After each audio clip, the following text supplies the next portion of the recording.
Bapak dan Ibu, manajemen resiko itu saat ini, Bapak Ibu sekalian, perlu saya informasikan merupakan suatu hal yang sepertinya wajib kita lakukan sebagai suatu organisasi. Bahkan manajemen resiko ini pun dapat diterapkan untuk personal, tetapi memang kalau kita bicara sistem, maka ini lebih tepat diterapkan oleh suatu organisasi. Pertanyaannya adalah kapan kita menerapkan manajemen resiko? Kapan kita menyusun manajemen resiko untuk program kita? Siapa yang seharusnya melakukan identifikasi dan menjalankan manajemen resiko ini? Nah, itu yang terkadang kalau kita sebelumnya belum mendapatkan materi ini, kita pasti akan kebingungan. Kita mau mulai dari mana ya untuk risk management ini? Sedangkan risk management ini di era modern seperti sekarang, kalau Bapak dan Ibu dalam berorganisasi di suatu kelembagaan misalnya, sama sekali tidak menerapkan risk management atau sama sekali tidak aware terhadap risk management, maka di kemudian hari itu akan muncul suatu kendala-kendala atau dampak-dampak karena kita belum melakukan mitigasi terhadap resiko tersebut. Dan kalau diperhatikan Bapak dan Ibu, apabila organisasi atau lembaga atau perusahaan Bapak dan Ibu sekarang ini bertugas misalnya, itu sudah implementasi ISO yang lain, karena untuk risk management ini sekali lagi saya underline bahwa ini bukan sistem manajemen. Ya Bapak Ibu ya, ini bukan sistem manajemen yang seperti 9001, tapi ISO 31000 ini ada guidelines.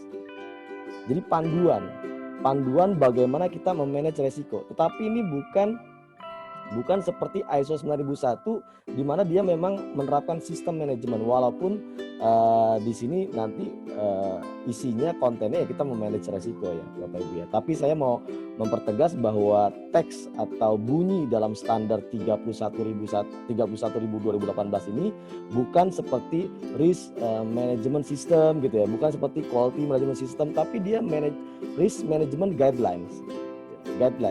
Kalau ada kata-kata guidelines, itu artinya dia akan teknis. Bagaimana sih kita dalam menerapkan manajemen resiko dalam perusahaan kita? Mau mulai dari mana? Tahapan-tahapan seperti apa? Kemudian apa sih yang harus kita lakukan? 2 atau 3 jam di depan kita akan bahas, dan mudah-mudahan ini dapat memberikan manfaat buat kita semua, ya, tidak hanya Bapak Ibu tapi buat kami juga memberikan manfaat karena banyak case study yang mungkin dialami oleh Bapak dan Ibu di organisasi yang akan menambah hasanah pengetahuan kami. Baik, Bapak dan Ibu, kalau kita berbicara risk management ya, maka di sini kita juga pasti akan bertanya-tanya apa sih yang dimaksud dengan resiko ya. Karena saat ini kita selalu berasumsi bahwa resiko itu sesuatu hal yang negatif. Nah, lawan dari resiko, kalau kita misalnya mengacu pada standar sistem manajemen yang lain, lawan dari resiko itu peluang. Makanya di ISO 9001 itu ada istilah risk and opportunity, jadi resiko dan peluang. Tetapi hari ini kita hanya membahas resiko, kita tidak membahas peluang. Karena memang kedua hal ini sebenarnya suatu kondisi yang dalam satu kondisi yang sama, tapi kalau resiko kemungkinan besar ini bersifat negatif ya, kalau peluang bersifat positif gitu ya. Nah, seperti kita ketahui bahwa kalau kita berbicara resiko, maka paling tidak ini kami sampaikan pengertian resiko berdasarkan standar-standar yang Bapak dan Ibu bisa lihat dan bisa pelajari begitu ya, dan bisa dibaca, bisa dipahami. Yang pertama, menurut ISO 31000, ISO itu adalah pengaruh ketidakpastian terhadap tujuan. Jadi di sini karena adanya ketidakpastian, maka ini akan berdampak kepada tujuan. Tujuan siapa? Tentu saja tujuan dari organisasi. Ya. Sedangkan yang kedua, pengertian resiko yang kedua, ini ASNZS ini adalah Australian Standard berkaitan dengan risk management. Di sana pengertian resiko adalah kemungkinan terjadinya sesuatu yang akan menghambat pencapaian tujuan.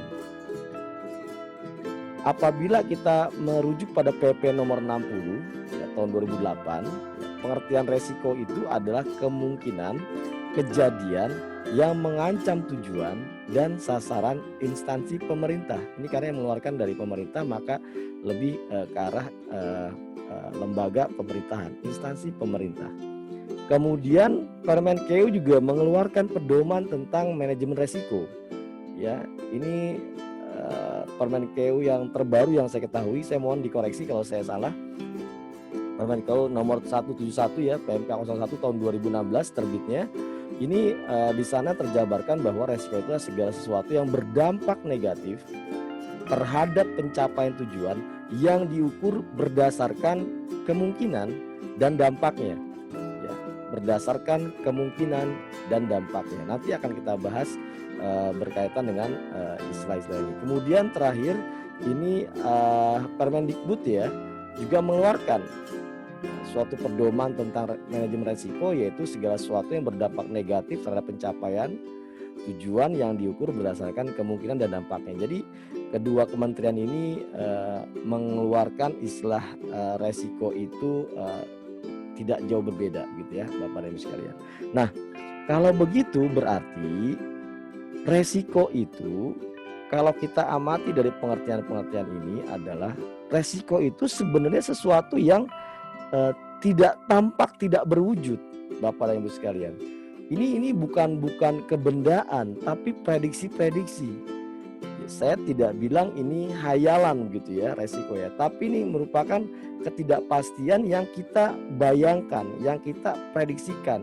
Karena apa? Karena pada saat nanti kita menyusun ya risk management di dalam organisasi kita, maka yang melakukan penilaian itu kita.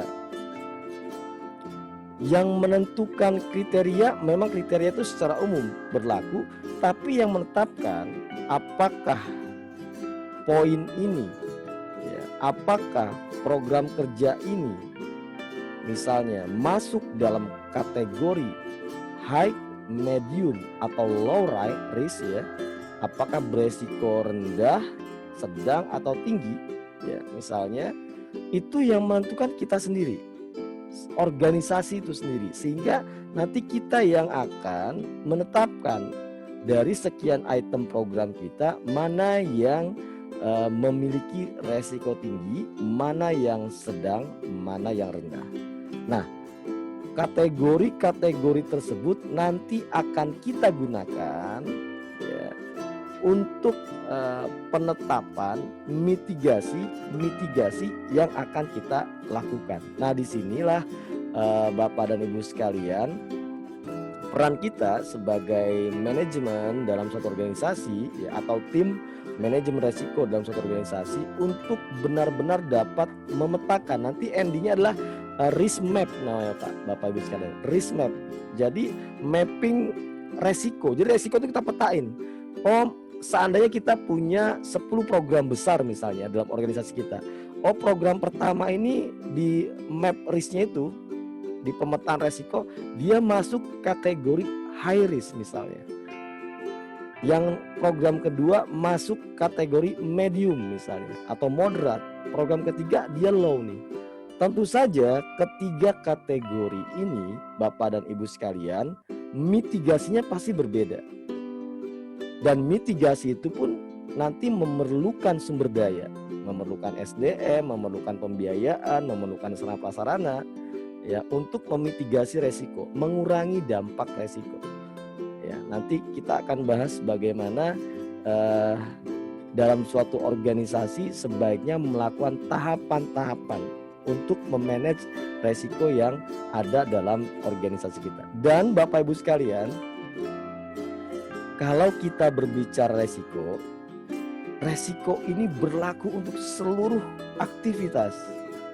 Yang di awal tadi saya sampaikan sebenarnya tidak hanya untuk organisasi saja atau perusahaan atau lembaga, tapi perorangan juga bisa. Tetapi di sini kita fokus pada manajemen resiko pada suatu organisasi. Jadi apapun aktivitasnya, sekecil apapun, ya, program yang akan kita laksanakan, maka pasti mengandung resiko. Walaupun itu kecil sekali resikonya, tapi pasti mengandung resiko. Karena kalau tidak beresiko pasti ada peluang. Nah, tapi saya tidak akan membahas peluang. Saya akan membahas tentang resikonya. Nah, di sini saya coba sampaikan dulu ke Bapak dan Ibu terkait dengan jenis-jenis resiko. Kalau yang mungkin sudah pernah mendapatkan materi ini, kita refreshment saja. Kalau yang belum, barangkali ini perlu pemahaman awal agar kita tidak selalu berasumsi bahwa resiko itu terkait dengan pekerjaan yang memang menurut kita berbahaya. Wah, pekerja konstruksi di ketinggian misalnya, wah itu beresiko pasti Pak Tommy. Udah jelas kalau itu, Atau misalnya petugas PLN, bagian perawatan misalnya, ya bagian perawatan untuk jaringan harus bergelantungan di tiang listrik, di kabel-kabel bertegangan tinggi. Wah itu pasti resiko kayak gitu Pak Tommy. Ya betul juga, memang pasti beresiko. Tapi apakah organisasi seperti misalnya ya yang sudah bergabung ada di forum ini, misalnya dari Pegadaian, apakah tidak ada resiko? Oh besar sekali. Kelihatannya aman-aman aja dari luar gedung gitu ya. Kalau kita lihat kantor Pegadaian itu aman-aman aja, dia anteng-anteng aja. Tapi kalau dianalisis, diidentifikasi, saya yakin pasti identifikasi resikonya banyak sekali itu. Kalau pelanggan misalnya tidak dapat memenuhi kewajibannya, resikonya apa?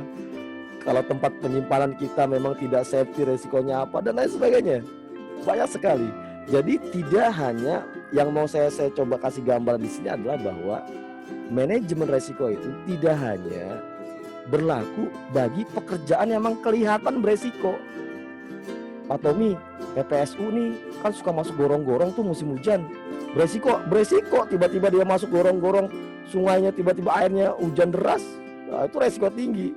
Tapi apakah kita yang di belakang meja tidak beresiko juga punya resiko, Pak, Bapak Ibu sekalian?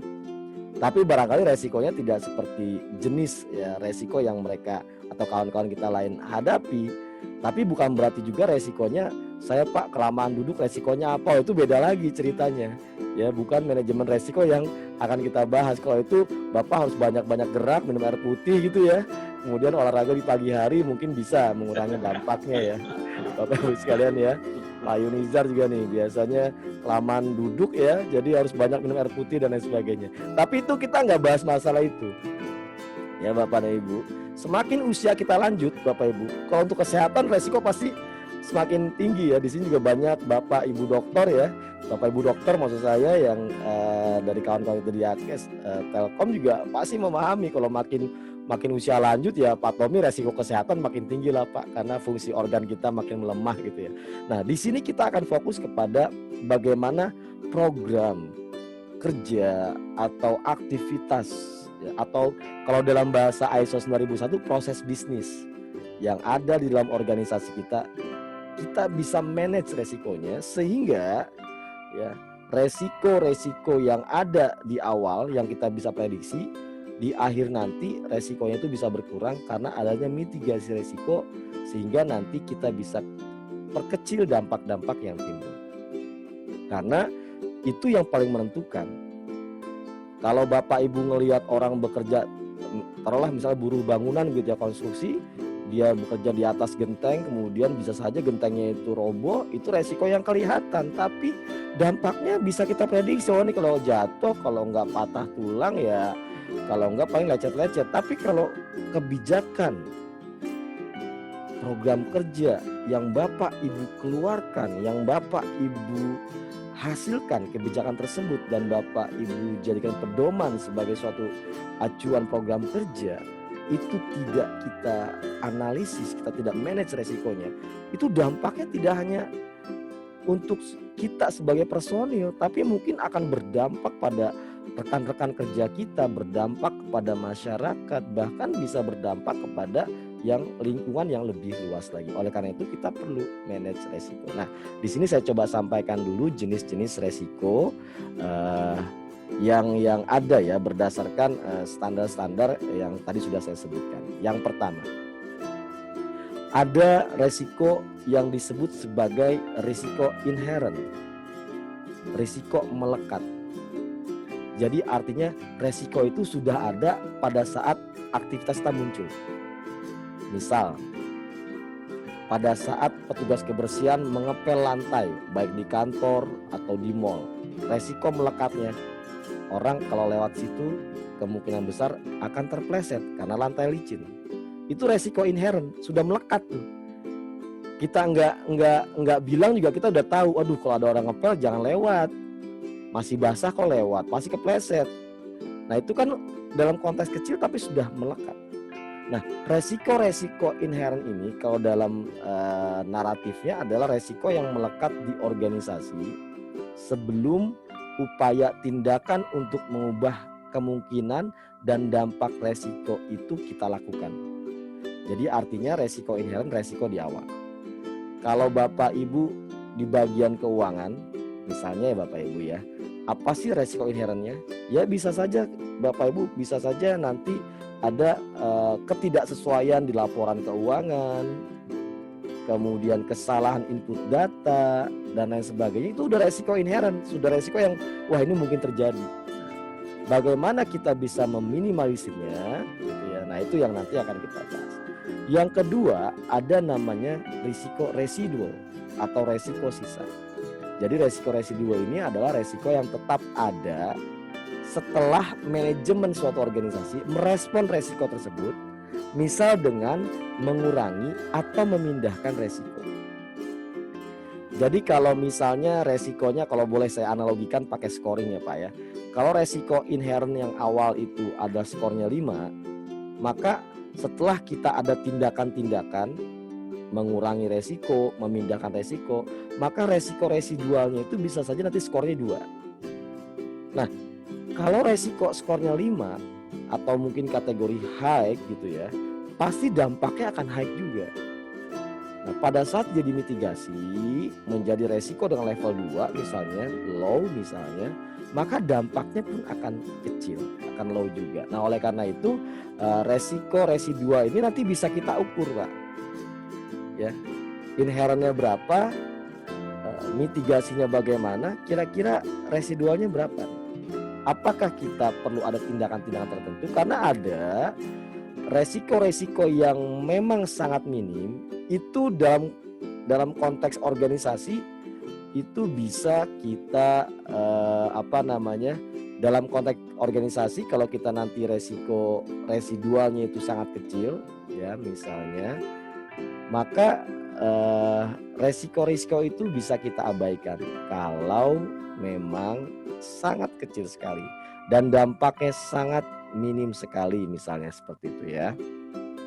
Oke, yang ketiga ada namanya kontrol. Kontrol ini adalah alat yang digunakan oleh divisi manajemen resiko organisasi.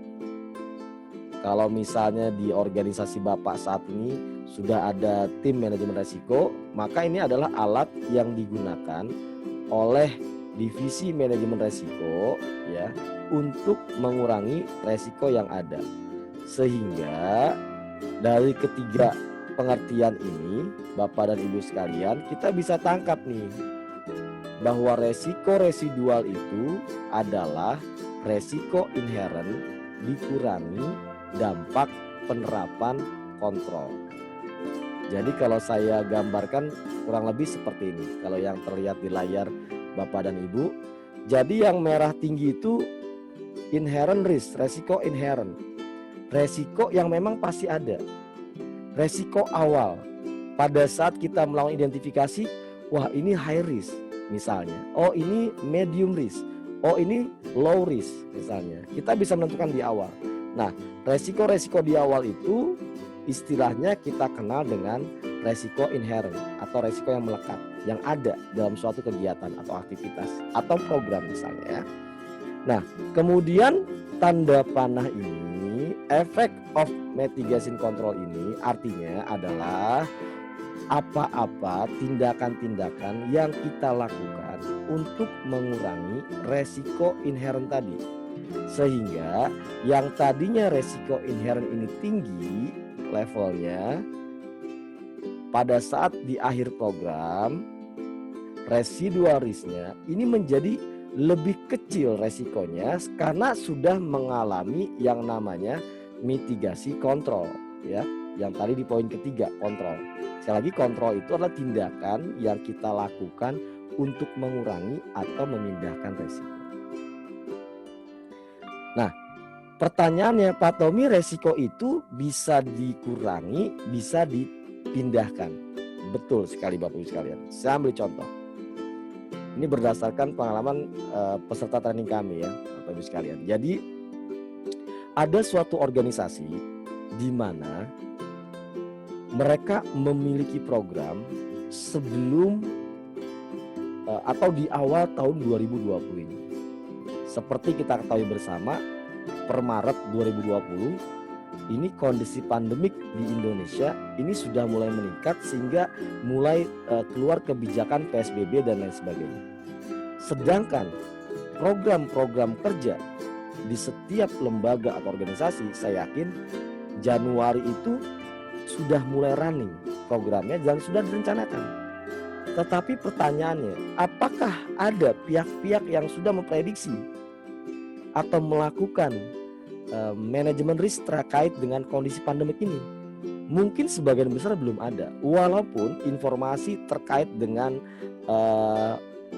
virus corona atau pandemik ini sebelum 2020 itu sudah ada informasi awalnya. Tetapi seluruh organisasi yang memang saat ini terdampak itu tidak dapat memprediksi bahwa dampaknya sebesar ini. Ini kan contoh paling nyata berkaitan dengan risk management. Kita nggak nyangka, padahal di Januari awal itu sudah harus bisa dimitigasi, sudah harus bisa diprediksi. Tetapi Indonesia itu sudah pengalaman dengan pandemik. Virus SARS aman, ya. Flu burung aman gitu ya. Mungkin sebagian besar menganggap corona aman juga nih. Karena memang ini virusnya seperti flu gitu ya. Tetapi ternyata luar biasa perbedaan kondisinya yang menyebabkan kita tidak bisa mengantisipasi dampak yang ditimbulkan dari resiko atau kejadian ini. Nah, saya kembali ke contoh tadi. Jadi organisasi tersebut sudah memiliki program untuk sosialisasi dan produk-produk, waktu itu produknya buku-buku pelajaran yang akan di-share kepada sekolah-sekolah yang sudah ditunjuk. Nah, karena di kondisi pandemik ini sekolah dilarang melakukan aktivitas kegiatan belajar mengajar tatap muka, maka buku itu menumpuk Bapak Ibu, sekian ribu eksemplar untuk satu daerah. Itu menumpuk. Pertanyaannya adalah, apakah beresiko? Kan begitu Bapak Ibu ya. Apakah beresiko? Tentu beresiko. Karena anggaran itu menggunakan anggaran negara yang harus dipertanggungjawabkan. Nah, berkaitan dengan manajemen resiko ini, bagaimana Pak Tommy kita menanggulangi hal ini? Maka resiko dalam konteks permasalahan ini itu kita harus pindahkan resikonya, menggeser resikonya. Yang tadi di slide kedua ini ya, kita mengurangi atau memindahkan resiko. Maka kondisi seperti tadi, yang mereka lakukan, rekan-rekan kita lakukan itu adalah memindahkan resiko. Loh, bagaimana bisa memindahkan resiko? Jadi buku-buku pelajaran tadi tetap dikirim Bapak Ibu ke sekolah-sekolah tujuan. Tetap dikirim sesuai dengan program, dengan protokol kesehatan tentunya. Nah, setelah buku-buku itu dikirim ke sekolah-sekolah tujuan, maka resikonya berpindah.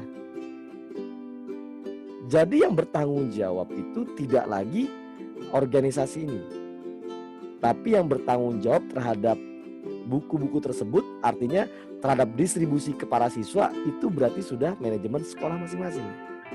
Walaupun mungkin dengan metode-metode tertentu, apakah siswa mengambil secara bergantian, apakah memang didistribusikan melalui pos, ataukah memang menunggu kondisi ini sudah normal kembali. Kalau itu tidak dilakukan, maka pada saat laporan pertanggungjawaban ini pasti beresiko. Beresiko dengan BPK, beresiko dengan KPK, apalagi jumlahnya mungkin tidak sedikit. Nah, hal-hal seperti ini itu harus menjadi perhatian kita sebagai suatu organisasi. Karena resiko itu dapat berdampak terhadap institusi atau organisasi atau personal. Ini yang ngeri-ngeri sedap ini, yang personal ini nih. Ya, Bapak dan Ibu, saya yakin Bapak dan Ibu pejabat yang mungkin di waktu lalu itu mengenai dampak resikonya, misalnya dianggap korupsi atau ada penyalahgunaan wewenang dan lain sebagainya, saya masih punya keyakinan positif beliau-beliau juga nggak mau mungkin, atau tidak tahu bahwa resiko itu akan berdampak pada dirinya. Nah, kita saat ini yang mungkin masih merasa belum terdampak setelah mengikuti kegiatan ini, saya sih menyarankan Bapak dan Ibu, belum ada kata terlambat untuk memanage resiko program di organisasi kita. Belum terlambat, walaupun ini sudah mau akhir tahun ya. Artinya sudah mulai kita mempersiapkan laporan, tapi belum terlambat Bapak dan Ibu.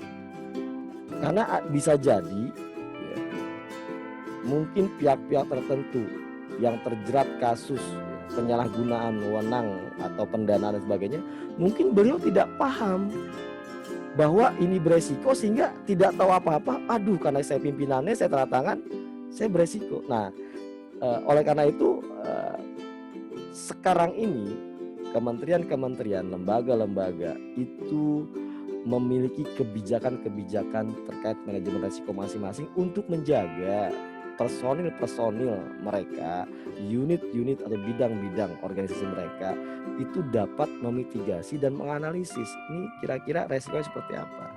Dapat nggak kita laksanakan program ini? Kalau kita maju, sebesar apa resikonya? Bisa nggak kita handling resikonya? Gitu ya. Nah, oleh karena itu Bapak dan Ibu sekalian, dari ketiga pengertian tadi, ini saya berharap Bapak dan Ibu sudah mulai terbuka nih bahwa resiko itu, kalau kita bicara resiko itu ada resiko inherent yang melekat, ada resiko residual, resiko sisa di akhir program misalnya, kemudian ada yang namanya kontrol. Kontrol itu adalah upaya-upaya untuk mengurangi risk inherent tadi agar di risk residualnya itu skalanya menjadi lebih kecil dengan cara mitigasi ya.